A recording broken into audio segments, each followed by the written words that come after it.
circus seldom came to the towns in the north.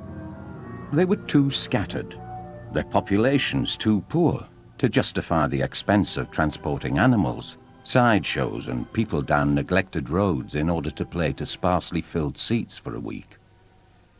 William could not recall a circus ever coming to his town, not in the whole 10 years of his life, although his parents sometimes spoke of one that had played early in the year of his birth.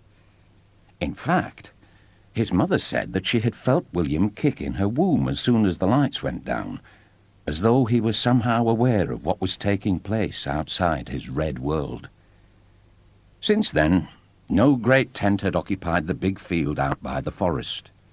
No lions had passed through here, and no elephants had trumpeted. There had been no trapeze artists, no ringmasters, no clowns. And so it was with surprise and delight that William watched the first of the posters appear in the shop windows and upon the lampposts. "From Europe," they announced. "For one night only, Circus Caliban." It took William only minutes to track down the circus folk responsible for distributing the posters.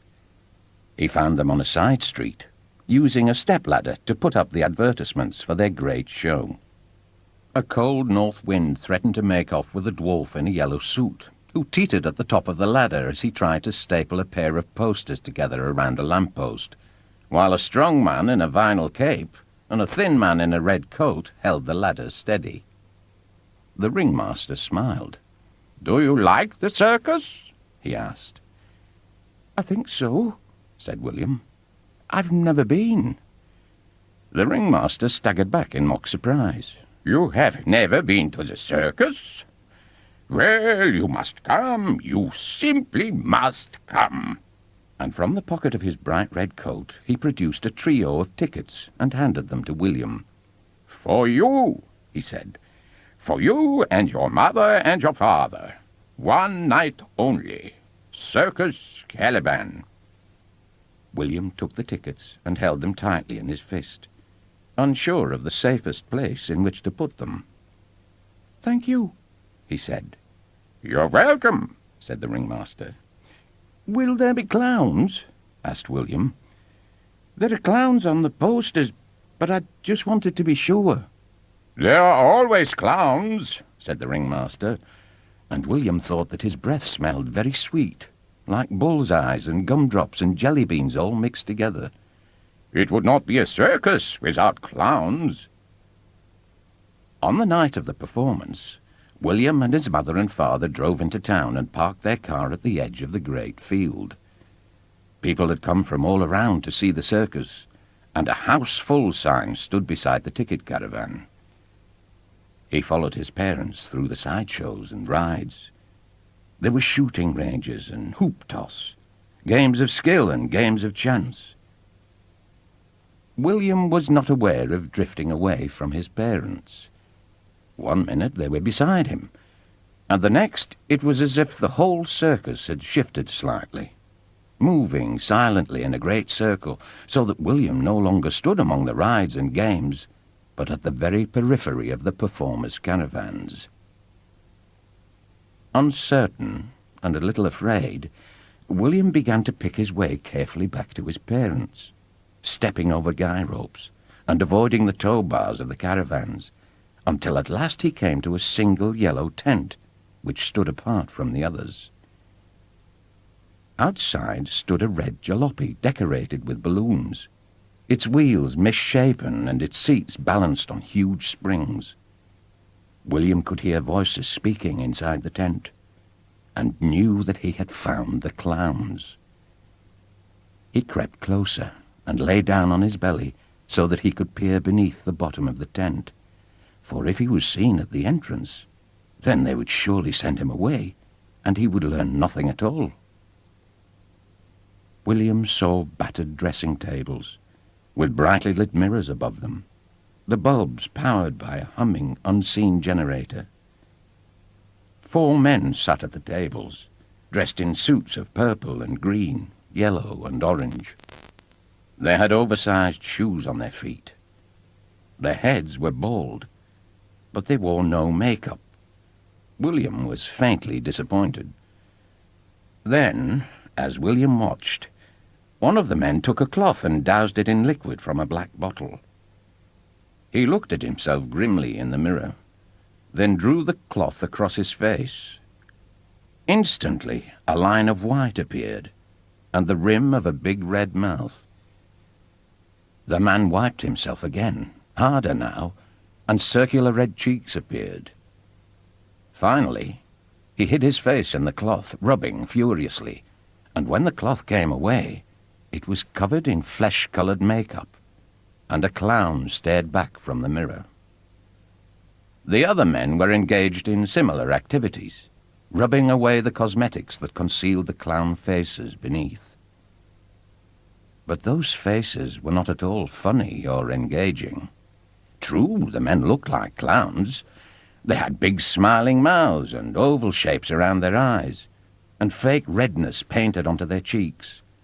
But their eyeballs were yellow, and their skin looked puckered and diseased. Their bare hands were very white, reminding William of cheap sausages or uncooked dough. The clowns moved listlessly, and they spoke in a language William had never heard before, more to themselves than to one another. The tongue sounded very old and very foreign, and William felt himself grow increasingly afraid. A voice in his head seemed to echo their words, as though someone close by were translating for his benefit. "Children," the voice said. "We hate 'em. Foul things. They laugh at what they don't understand. They laugh at things they should be afraid of. Oh, but we know. We know what the circus hides. We know what all circuses hide. Foul children. We make them laugh, but when we can, we take 'em." And then the nearest clown turned and stared down at William. And the boy felt hands like talons gripping his own as he was dragged beneath the canvas and into the tent. Two clowns, unseen until now, knelt by him, holding him down. William tried to cry out for help, but one of the clowns placed a hand over William's lips, stilling any sound within. The other clowns crowded around, some with a little of their old makeup still in place, so that they seemed half human and half other. Their eye sockets were rimmed with bright red flesh, and their long nails sparkled in the light. One of the clowns, now with an orange wig upon his head, placed his face very close to William's and sniffed at the boy's skin. Then he opened his mouth, revealing very white, very thin, and very sharp teeth. They curved inward at the bottom like hooks, and William could see great spaces of pink gum between them.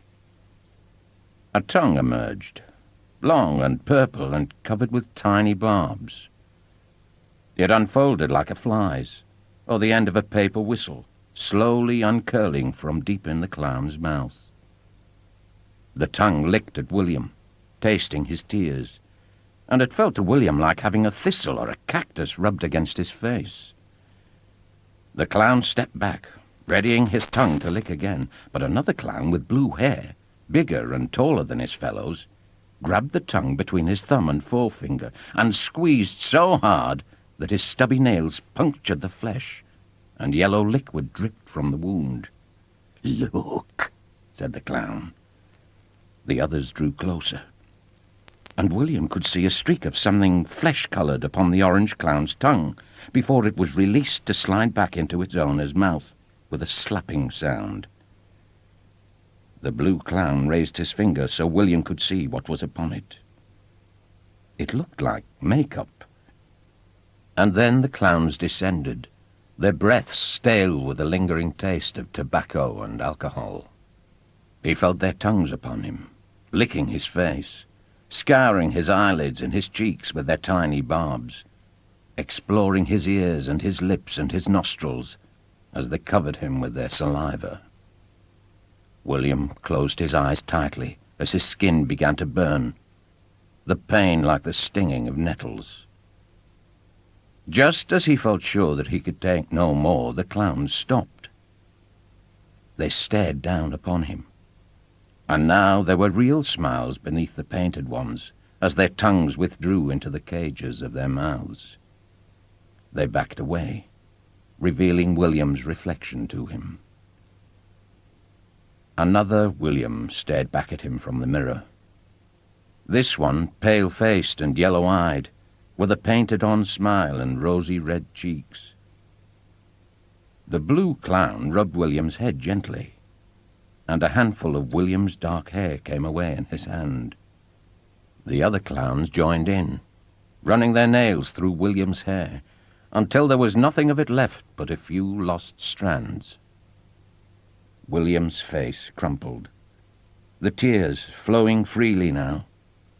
But the clown's smile never left his face, so that he seemed to be laughing even as he cried, crying harder than he had ever cried before, crying for all that he had now lost, and that would never be his again. "I want me mum," whimpered William. "I want me dad." "No need," said the blue clown. "No need for family. New family now." "Why are you doing this to me?" said William. "Why have you done this to my face?" "Done?" asked the blue clown, and there was real surprise in his voice. "What done? Done nothing. Clown not learned. Clown chosen in the mother womb. Clown does not become. Clown is. Clown is not made. Clown is born." The circus Caliban was gone the next day, and there was no sign that it had ever visited the town. The police looked, but William was never seen again, and a new clown was added to the act of the circus when next it appeared at the edge of a forest in a country far, far from this one. He was smaller than the rest, and seemed always to be looking into the laughing audience, searching for the parents that he still hoped would find him, but they never came. And his teeth fell out and were replaced by sharp white hooks that were kept hidden behind shields of plastic, and his nails decayed to hard yellow stumps at the end of soft, pale fingers. He grew tall and strong, until at last he forgot his name and became only Clown. And a great clown he was. His tongue grew, and he tasted children with it as they laughed, for clowns are hungry and sad and envious of humanity. They travel from town to town, looking for those that they can steal away, always seeking the child that kicks in the womb, and always finding him upon their return. For clowns are not made. Clowns are born.